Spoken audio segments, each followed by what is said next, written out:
23 November 2008ના Mumbai હુમલાના આરોપી તહવૂર રાણાને ભારત લાવવાનો રસ્તો સાફ થઈ ગયો છે. પ્રત્યાર્પણના નિર્ણય સામે તેની અપીલને અમેરિકી કોર્ટે ફગાવી દીધી છે. યુએસ એપેલેટ કોર્ટે 15 ઓગસ્ટે પોતાના નિર્ણયમાં કહ્યું કે બંને દેશો વચ્ચે પ્રત્યાર્પણ સંધિ હેઠળ તેમને ભારત મોકલી શકાય છે. પાકિસ્તાની મૂળના કેનેડિયન બિઝનેસમેન રાણાએ ગયા વર્ષે 9th સર્કિટ કોર્ટમાં અરજી કરી હતી.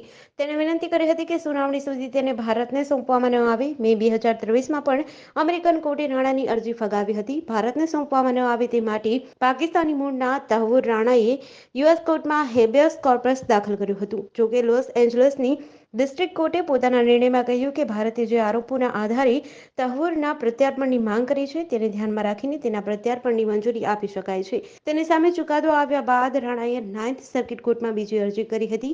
આ અંગેનો નિર્ણય ગુરુવારે આવ્યો હતો, જેમાં હેબિયસ કોર્પસ પિટિશનના અસ્વીકારને યોગ્ય ઠેરવવામાં આવ્યું. પેનલે જણાવ્યું હતું કે રાણાના ગુનાઓ યુએસ અને ભારત વચ્ચેની પ્રત્યાર્પણ સંધિની શરતો હેઠળ આવે છે. પેનલે સ્વીકાર્યું કે ભારતે હુમલા અંગે રાણા સામેના આરોપોના નક્કર પુરાવા આપ્યા છે. જોકે રાણા આ નિર્ણય સામે અપીલ કરી શકે છે. જામનગરના કુખ્યાત અપરાધી રજાક સોપારી અને તેની ગેંગના સભ્યો દ્વારા જામનગરની ખાનગી ફાઇનાન્સ કંપની મારફતે લોન પર ટ્રકો મેળવ્યા પછી તેના હપ્તા નહીં ભરી ફાઇનાન્સ કંપનીને કરોડો રૂપિયાનું નુકસાન પહોંચાડવાનું કાવતરું રચ્યું હોવાનું પોલીસને ધ્યાનમાં આવ્યું હતું. જેથી પોલીસે રજાક સોપારી અને તેની ગેંગના સભ્યો સામે ગુનો નોંધ્યા પછી 5 શખ્સોની અટકાયત કરી છે અને તેઓ પાસેથી ₹10 કરોડના 26 ટ્રક કબજે કર્યા હતા. ખાનગી કંપનીને કુલ 13 કરોડનું નુકસાન થયું છે. સૌરાષ્ટ્રભરમાંથી અંદાજે આવા 36 જેટલા ટ્રકોની ખરીદી કરીને તેના હપ્તા નહીં ભરી ફાઇનાન્સ કંપનીને આશરે 13 કરોડ રૂપિયાનું નુકસાન પહોંચાડવામાં આવી રહ્યું છે. તેમજ ટ્રકોને સીઝ કરવાની કાર્યવાહી કરતા સમયે રઝાક સોપારી અને તેની ગેંગ દ્વારા ઉપરોક્ત ટ્રકો રઝાક સોપારીના છે તેમ કહી ખાનગી ફાઇનાન્સ કંપનીના કર્મચારીઓને ધમકાવવામાં આવતા હતા. આ મામલે સિટી બી પોલીસમાં પૂર્વ આયોજિત કાવતરું ઘડવા સહિતની જુદી જુદી કલમો હેઠળ રઝાક સોપારી ગેંગ તથા તેના સાગરીતો સામે અપરાધ નોંધાયો છે. જે ગુનામાં આજે પોલીસે 5 આરોપીઓની અટકાયત કરી હતી. યુપીના કાનપુરમાં સાબરમતી એક્સપ્રેસ પાટા પરથી ખડી પડી છે. તેના 22 ડબ્બા પાટા પરથી ઉતરી ગયા છે. ટ્રેન વારાણસીથી અમદાવાદ આવી રહી હતી. આ દુર્ઘટનામાં કોઈ જાનહાનિ થઈ નથી. કેટલાક યાત્રીઓ ઘાયલ થયા છે. રેસ્ક્યુ ઓપરેશન ચાલુ છે. કાનપુર શહેરથી 11 કિમી દૂર ભીમસેન અને ગોવિંદપુરી સ્ટેશન વચ્ચે સવારે 2:45 વાગ્યે આ અકસ્માત થયો હતો. પ્રાથમિક તપાસમાં જાણવા મળ્યું છે કે ટ્રેક પર મૂકેલી કોઈ ભારે વસ્તુ સાથે અથડાવાને કારણે ટ્રેન પાટા પરથી ઉતરી ગઈ હતી. ડ્રાઈવરે જણાવ્યું કે પથ્થર સાથે અથડાવાના કારણે આ અકસ્માત થયો છે. જ્યાંથી ડીઆરએમ દીપકસિંહે કહ્યું, અકસ્માત સમયે મુસાફરોએ ટક્કરનો અવાજ સાંભળ્યો હતો. આ અંગે તપાસ કરવામાં આવશે. અકસ્માત બાદ 50 મીટર સુધીના પાટા ઉખેડી ગયા છે. લોખંડની ક્લિપ છૂટી પડી અને નીચે પડી ગઈ હતી. કાનપુર સ્ટેશન પરથી ટ્રેન પસાર થઈ તેથી ઝડપ ઘણી ધીમી હતી. કાનપુરથી બુંદેલખંડ અને મધ્યપ્રદેશ જતી ટ્રેનો રદ કરવામાં આવી છે. રેલવે સૂત્રોના જણાવ્યા અનુસાર ટ્રેનની સ્પીડ 70 થી 80 વચ્ચે હતી. એક વ્હીલ પાટા પરથી ઉતરી જતા જ પ્રેશર ઓછું થઈ ગયું હતું. જોકે ડ્રાઈવરે સમયસર ઇમરજન્સી બ્રેક લગાવી દીધી, જેના કારણે મોટી દુર્ઘટના ટળી હતી. લખનૌના ચૌધરી ચરણસિંહ એરપોર્ટ પર રેડિયો એક્ટિવ લીક થયું છે. 2 કર્મચારીઓ બેભાન થઈ ગયા છે. ટર્મિનલ 3 સીઆઈએસએફ અને એનડીઆરએફને સોંપવામાં આવ્યું છે. 1.5 કિલોમીટરનો વિસ્તાર ખાલી કરવામાં આવ્યો છે. લોકોનો પ્રવેશ પ્રતિબંધ લગાવાયો છે. પ્રાથમિક માહિતી અનુસાર ફ્લાઇટ લખનૌથી ગુવાહાટી જતી હતી. દરમિયાન એરપોર્ટ ટર્મિનલ 3 પર સ્કેનિંગ દરમિયાન મશીને બીપનો અવાજ કર્યો. આ બોક્સમાં કેન્સર વિરોધી દવાઓના લાકડાના બોક્સમાં પેક હતી. તેમાં રેડિયો એક્ટિવ તત્વો હોય છે. કર્મચારીઓએ બોક્સ ખોલતાની સાથે ઝડપથી ગેસ નીકળ્યો હતો, જેના કારણે 2 કર્મચારીઓ બેભાન થઈ ગયા હતા. કર્મચારીઓ બેભાન થતાં જ ત્યાં આસપાસ મચી હતી અને આ વિસ્તારને તાત્કાલિક ખાલી કરવામાં આવ્યો હતો. શરીરમાં રેસીસ, અચાનક તીવ્ર ઉધરસ શરૂ થાય છે. એટલું જ નહીં, તેની અસર ફેફસા પર પડે છે. કિડનીને પણ અસર થાય છે. ફ્લોરિન ગેસનો ઉપયોગ ઘણા એક્સ-રે અને તબીબી સંબંધિત પરીક્ષણોમાં થાય છે. કેટલીક દવાઓના તાપમાને સુરક્ષિત રાખવા માટે પણ ફ્લોરિનનો ઉપયોગ થાય છે. કોલકાતાની મેડિકલ કોલેજમાં જુનિયર મહિલા ડોક્ટર પર દુષ્કર્મ અને હત્યાની ઘટનાના વિરોધમાં આજે ગુજરાતમાંથી સરકારી હોસ્પિટલોની સાથે ખાનગી હોસ્પિટલોએ સમર્થન આપ્યું છે. હોસ્પિટલોમાં ઇમરજન્સી સિવાયની તમામ સેવાઓ બંધ રાખવામાં આવી છે. આથી દર્દીઓએ આજે પણ હાલાકીઓ ભોગવવી પડી છે. જ્યારે અમદાવાદ મેડિકલ એસોસિએશનના સભ્યોએ એએમએથી ઇન્કમટેક્સ સુધી રેલી યોજી હતી, જેમાં 1000થી વધુ ડોક્ટર વિવિધ લખાણવાળા બેનર સાથે જોડાયા હતા. મોટી સંખ્યામાં મહિલા ડોક્ટરો પણ જોડાઈ હતી. આયુર્વેદ ડોક્ટરો પણ આઈએમએની હડતાલને સમર્થન કર્યું છે. તેમજ રાજકોટ, વડોદરા અને સુરતમાં પણ ડોક્ટરોએ રેલી યોજી હતી. અમદાવાદ સિવિલ સુપ્રિન્ટેન્ડન્ટે જણાવ્યું કે રાત્રે મહિલા કર્મચારીને ઘરે જવામાં શ્રી ટીમ મદદ કરશે. ઇન્ડિયન મેડિકલ એસોસિએશનના વડોદરાના વાઇસ પ્રેસિડેન્ટ મિતેશ શાહે જણાવ્યું હતું કે આજે આઈએમએ સહિતના વિવિધ એસોસિએશન હડતાલમાં જોડાયા છે. મારી માંગણી છે કે ડોક્ટરના હોસ્પિટલ એરિયાને તમે સેફ ઝોન તરીકે જાહેર કરો. ડોક્ટર કે કર્મચારીઓ પર હુમલો થાય તો તેની સામે નોન વેલેબલ વોરંટ જાહેર કરો. ગુજરાત રાજ્ય ઉપર હાલ કોઈ પણ વરસાદી સિસ્ટમ સક્રિય નથી, જેના કારણે આગામી 21 ઓગસ્ટ સુધી રાજ્યમાં વરસાદની સંભાવના નહીવત છે. તેમ છતાં રાજ્યના કેટલાક ભાગોમાં હળવો વરસાદ થઈ શકે છે. જોકે રાજ્યમાં હાલ ભારે વરસાદની શક્યતા નહીવત છે. આ વચ્ચે રાજ્યમાં છેલ્લા 24 કલાકમાં 89 તાલુકામાં વરસાદ થયો છે, જેમાં સૌથી વધુ દેવભૂમિ દ્વારકામાં 0.5 ઇંચ વરસાદ થયો છે. રાજ્યમાં સિઝનનો એવરેજ 72.52% વરસાદ વરસ્યો છે. હવામાન વિભાગ દ્વારા આગામી 6 દિવસ ગુજરાતમાં હળવાથી વરસાદી ઝાપટાની આગાહી છે.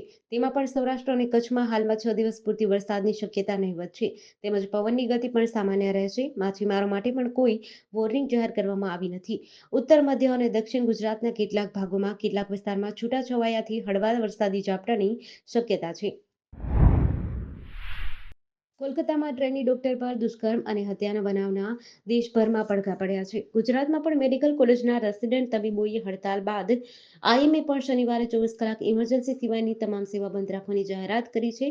અમરેલીની શાંતાબા મેડિકલ કોલેજના ઇન્ટર્ન ડોક્ટર્સે શુક્રવારે સાંજે કેન્ડલ માર્ચ યોજી હતી.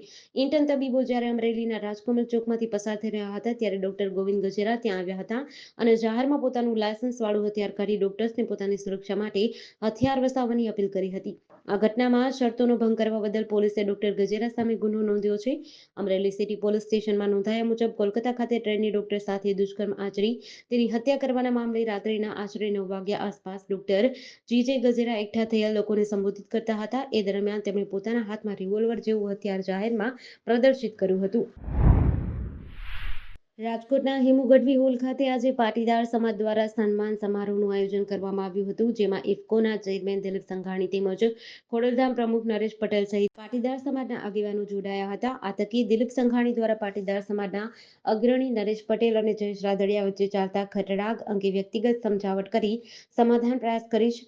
તેમજ કોલકાતામાં રેસિડેન્ટ ડોક્ટર સાથે બનેલી દુષ્કર્મ અને હત્યાની ઘટના અંગે નિવેદન આપી આરોપીઓને કડક સજા થવી જોઈએ તેવી માંગ કરી હતી. પાટીદાર સમાજના બે નેતાઓ વચ્ચે છેલ્લા કેટલાક સમયથી ખટરાગ ચાલુ છે, જેમાં સહકારી આગેવાન તેમજ પૂર્વ કેબિનેટ મંત્રી અને ધારાસભ્ય જયેશ રાદડિયા તેમજ ખોડલધામ ટ્રસ્ટના પ્રમુખ નરેશ પટેલ વચ્ચે આ ખટરાગ ચાલુ છે. જેના જવાબમાં નિવેદન આપતા દિલીપ સંઘાણીએ કહ્યું, બંને અમારા સમાજના આગેવાન છે, બંને સન્માનીય આગેવાન છે, બંનેને હું વ્યક્તિગત રીતે સમજાવીશ.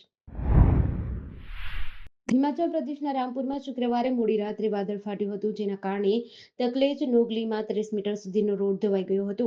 મંડીમાં ભારે વરસાદના કારણે ચંદીગઢ મનાલી નેશનલ હાઈવે બંધ થઈ ગયો છે. યુપીના કાનપુરના ગંગા નદી ભયજનક નિશાનથી માત્ર 1 મીટર નીચે વહી રહી છે, જેના કારણે નીચાણવાળા વિસ્તારોમાં પાણી ભરાઈ ગયા છે. લગભગ 50,000 લોકો પૂરથી અસરગ્રસ્ત થયા છે. રાજસ્થાનમાં ભારે વરસાદના કારણે જેસલમેરમાં પૂર અને પાણી ભરાયા છે. હવામાન વિભાગે શનિવારે 21 રાજ્યોમાં વરસાદનું એલર્ટ આપ્યું છે. હિમાચલ પ્રદેશમાં 31 જુલાઈની રાત્રે કુલ્લુ, મંડી અને શિમલામાં વાદળ ફાટ્યું હતું, જેના કારણે આ વિસ્તારમાં 56થી વધુ લોકો તણાઈ ગયા હતા. આ અકસ્માતમાં મૃત્યુઆંક 32 પર પહોંચ્યો છે. શુક્રવારે વધુ 4 મૃતદેહ મળ્યા હતા. અધિકારીઓ જણાવ્યું 14 લોકો હજુ પણ ગુમ છે. પૂર અને ભૂસ્ખલનના કારણે 58 રસ્તાઓ બંધ છે. આમાં NH 707 પણ સામેલ છે. ચંબા, કાંગડા, શિમલા અને સિરમૌર જિલ્લામાં પૂરનું એલર્ટ છે. કર્ણાટકમાં આ સિઝનમાં વરસાદ સંબંધિત ઘટનાઓમાં અત્યાર સુધીમાં 67 લોકોના મોત થયા છે. કેન્દ્ર સરકારના શિક્ષણ મંત્રાલય દ્વારા દેશભરની 26 વિશ્વવિદ્યાલયને પીએમ ઉષા એટલે કે પ્રધાનમંત્રી ઉચ્ચતર શિક્ષા અભિયાન હેઠળ ₹100 કરોડની ગ્રાન્ટ ફાળવવાની જાહેરાત અગાઉ થઈ ચૂકી છે, જેમાં સૌરાષ્ટ્ર યુનિવર્સિટીનો સમાવેશ થાય છે.